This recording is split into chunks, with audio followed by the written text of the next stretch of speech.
అమ్మ కొడుకుల అనుబంధం. నాకు నువ్వు రక్ష, నీకు నేను రక్ష. ఈ రక్షాబంధం అనేది ఒకరికొకరు రక్ష కోసం మాత్రమే. చాలామందికి తెలియదు. ఓన్లీ అక్క తమ్ముళ్ళు, అన్న చెల్లెళ్ళు వీళ్ళే కట్టుకోవాలనుకుంటాం. కాదు, నీ జీవితానికి రక్షణ ఎవరైతే అనిపిస్తారో వాళ్ళందరికీ కట్టొచ్చు.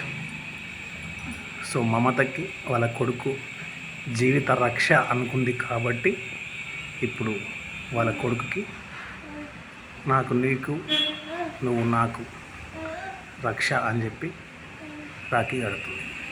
నాకు నువ్వు రక్ష, నీకు నేను రక్ష. కన్నయ్య మమ్మీకి రక్ష, మమ్మీ కన్నయ్యకి రక్ష.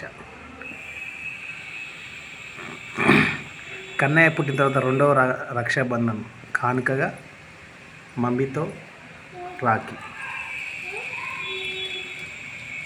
స్వీట్స్ లేని రాఖీ.